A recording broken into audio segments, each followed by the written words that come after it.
삼성전자 보겠습니다. 다시 한번 이제 눌림 이후에 재반등을 좀 시도하고 있는데 조금 지루할 수는 있지만 길을 찾아가는 구간이라는 생각은 들어요. 그래서 매물 소화라든지 모멘텀 부족 이런 문제를 해치고 가야 되기 때문에 시간은 좀 필요하지만 궁극적인 방향은 우상향일 것으로 이제 보여집니다. 그 부분에 대해서 반복해서 말씀을 드리고 있고요. 이번에는 이제 스타게이트 이슈, 그 다음에 삼성전자의 주주총회, 그리고 갤럭시 S25 관련된 얘기도 간단히 한번 말씀을 드릴게요. 자, 일단 스타게이트에 대해서 그때 한번 언급을 드리긴 했습니다만 최근에 기사들이 다시 한번 나오기 시작하긴 했습니다. 스타게이트가 이제 삼성전자의 기회가 될 것이다 라는 기사인데, 왜냐면 스타게이트 자체가 데이터 센터잖아요. 거대한 데이터 센터인데 워낙에 규모가 크고, 규모가 크다 보니까 HBM이 엄청나게 들어갈 거잖아요. 그래서 SK하이닉스가 여기에 이제 주도적인 공급을 할 수 있겠지만 삼성전자도 역시 공급을 할 가능성이 높기는 합니다. 그래서 그런 부분들은 반복적인 모멘텀으로 작용할 가능성이 있다라는 건데, 일단은 스타게이트 관련된 구체적인 내용들이 조금씩 나오고 있잖아요. 근데 엔비디아가 AI 칩을 6.4만 장 탑재한다. 어마어마하죠. AI 칩 한 개 가격도 상당히 비쌉니다. 근데 이걸 6.4만 장 탑재한다는 것은 정말 규모가 큰 것이다라는 거죠. 그러다 보니까 이제 삼성이 HBM의 대규모 물량을 공급할 가능성이 있다라는 부분이고, 오픈 AI가 GB200에 6조 원을 쓴다는 내용이죠. 어마어마합니다, 정말로. 챗 GPT 오픈AI가 주도하는 데이터 센터 구축 프로젝트 스타게이트가 수만 개의 엔비디아 인공지능 AI 칩을 장착합니다. 근데 데이터 센터에는 GPU, 이 AI 칩만 장착해서는 되는 게 아니고 메모리 반도체, HBM도 필요하다라는 거고요. 여기에는 무려 100만 개 이상의 HBM이 필요할 것으로 보여집니다. 국내 업체가 상당히 참여를 많이 할 것으로 보여지고 있고요. 삼성전자 역시도 이 프로젝트에 참여할 가능성이 크다라는 부분입니다. 오픈 AI가 엔비디아 칩에만 6조를 투입하는 건 규모가 상당하다라는 것을 의미하고요. 통상 데이터 센터에 투입하는 AI 칩의 양보다 월등하게 많은 규모다라는 겁니다. 사실 이제 오픈 AI와 엔비디아는 뗄 수 없는 관계라고 보셔야겠죠. 일단은 엔비디아가 오픈 AI에 훨씬 고맙긴 할 거예요. 오픈 AI가 챗 GPT라는 시스템으로 이 AI 반도체의 수요를 폭발시키다 보니까 엔비디아의 GPU 판매가 급증한 것이거든요. 그래서 오픈 AI가 주도한 챗 GPT 열풍에 엔비디아가 가장 큰 수혜를 봤다, 이렇게 보셔도 됩니다. 후차적으로는 SK하이닉스가 HBM을 공급하면서 수혜를 받고, 삼성전자는 엔비디아 퀄테스트에 통과하지 못하면서 밀리는 그런 모습을 보여줬죠. 근데 이번 스타게이트가 삼성전자 HBM 부활의 발판이 될 가능성이 있다라는 겁니다. 1공급사가 될 수 있느냐, 그건 이제 조금 더 주목해 봐야 되기는 해요. 근데 이제 이재용 회장이 올트먼 오픈 AI CEO, 그 다음에 손정희 소프트뱅크 회장을 만나서 스타게이트 프로젝트 협력에 대해서 논의를 하기는 했거든요. 그래서 다른 기업보다 프로젝트 참여 가능성이 높기는 하고요. 대량의 HBM 필요하기 때문에 하이닉스 중심의 구도에서 삼성전자로 변화가 될 가능성도 있다. 아직까지는 이제 가능성입니다. SK하이닉스가 HBM에서 앞서 있는 건 맞기는 맞으니까요.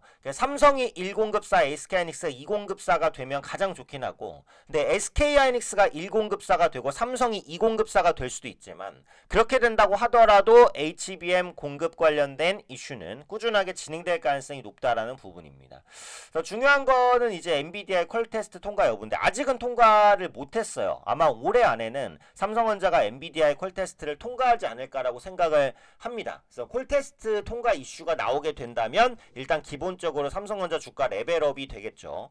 지금 삼성전자 주가는 그 부분에 대한 기대감을 별로 반영하고 있지는 않잖아요. 그러니까 중립 이상의 이슈로서 작용할 가능성이 있어요. 앞으로 스타게이트 관련해서도 꾸준하게 후속 기사들이 나올 것으로 보기 때문에 그 부분 주요 기사 체크될 때 이제 또 영상 한번 다시 올려드리고요. 그 다음에 주목해야 될 게 삼성전자의 주주총회입니다. 삼성전자의 주주총회가 3월 19일이니까 현재 시점 기준으로 일주일 정도가 남았습니다. 결국은 주주총회에서 어떤 얘기가 나올까? 주주들의 불만이 많을 거잖아요. HBM에서 경쟁력 밀린 거, 파운드리, 그리고 비메모리 이런 부분에서 성과가 안 나오는 거 등등등 해서 실적에 대한 우려감까지 현재 주가의 모든 그런 우려감이 녹아 있다라고 보시면 되는데, 이번 주주총회에서 임원들이 어떤 언급을 할지입니다.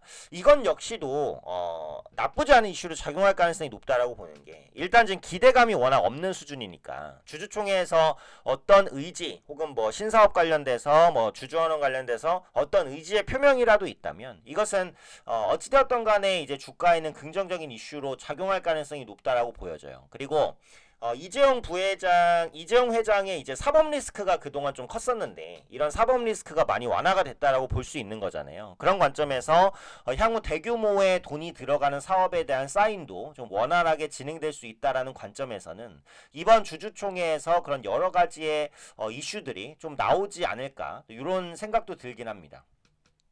업계에서는 삼성전자가 이사회 내 한 명에 불과했던 반도체 전문가 3명까지 늘리기로 결정을 했어요. 그래서 경영진이 주총에서 내놓을 메시지가 반도체 중심이 될 거라는 분석도 나오고 있기 때문에 어떤 언급들이 나오는지 보시면 되고 HBM의 엔비디아 공급 진행 상황에 대한 확인이 필요하겠죠. 앞서 말씀드린 퀄 테스트 관련해서 힌트가 나올 수 있고요. 그 다음에 컴퓨터 익스프레스 링크 CXL 제가 요게 이제 HBM을 이을 상당히 차세대 기술이다라는 말씀을 많이 드리는데 HBM과 CXL이 경쟁하는 구도는 아니라고 했어요. 네, 동반 성장 구도입니다. HBM은 용량을 늘리는 쪽으로 발전이 되고 CXL은 속도를 높이는 쪽으로 발전이 되기 때문에 두 개가 다 역할이 달라요. 근데 이 HBM에서는 하이닉스에 밀렸던 경쟁력을 삼성전자가 CXL에서는 만회할 가능성도 있다라는 말씀을 드렸어요. CXL은 이제 반도체의 그 결합 구조를 좀 더 효율적으로 바꾸는 겁니다. 결국은 AI 반도체, 그 다음에 메모리 반도체,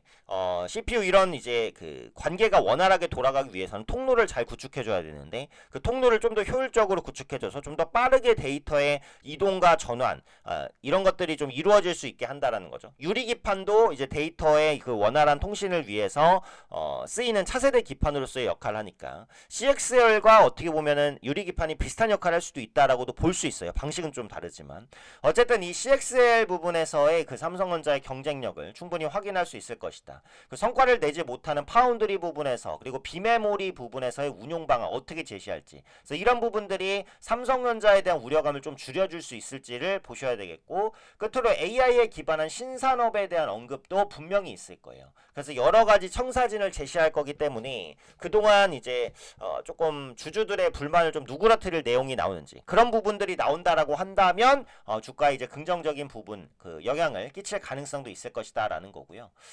최근에 나온 삼성전자의 보고서를 한번 보면 이게 그 현대차증권에서 나온 건데요. 일단 실적에 대한 그 우려감은 아직도 있긴 합니다.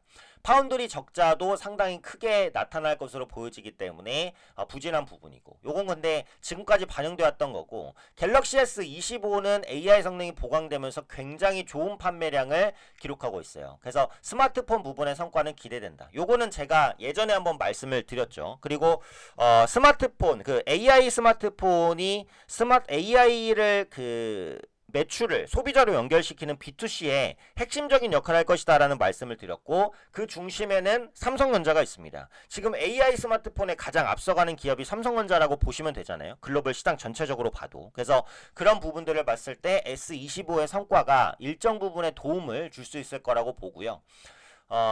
미국 스마트폰 연간 수요도 1억대 이상이죠. 전 세계 스마트폰 수의 10% 정도를 차지하고 있어서 좋은 시장인데 관세부가 약간 변수가 될 수 있다. 이런 내용들도 있어요. 그래서 조금 더 지켜볼 부분이라고 보시면 되고 창신 메모리의 저가 공세에서 자유할 수 없는 것은 이제 맞죠. 그래서 내용 자체는 그렇게 특별한 내용은 아닌데 S25는 상당히 좀 잘 팔리고 있다. 추가적으로 S25 엣지가 나오는데 요게 오히려 이제 폴더블 스마트폰보다는 잘 팔릴 가능성이 높다라고 보여져요.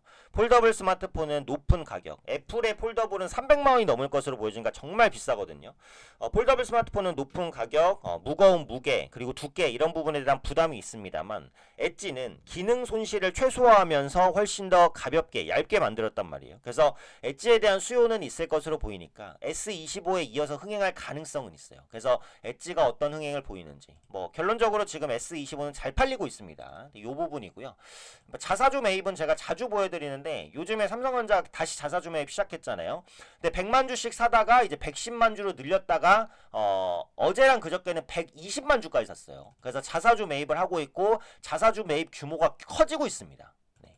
그런 만큼 현재 주가에 대한 바닥 기대감이 조금 더 높아질 수 있다라는 거. 자사주 매입 잘 하고 있고요. 최근에 자사주 매입 규모를 늘렸어요. 그러니까 그것도 한번 생각해 보시면 되겠고, 일단 1.68% 정도 반등인데 이제 올라갈 만한 곳에서 올라가야 되는 거죠. 이게 지금 호재가 없어도 올라갈 만한 구간인 게 여기 구간에서는 지지를 항상 받고 올라가는 모습이 나타났어요. 그래서 수급이 아직 받쳐주지 못하니까 수급만 받쳐준다면 다시 한번 직전 고점에 대한 도달 가능성 열어둘 수 있다라고 봅니다. 없으신 분들은 신규 매수 또 가능할 수 있는 그런 구간이라고 보니까요.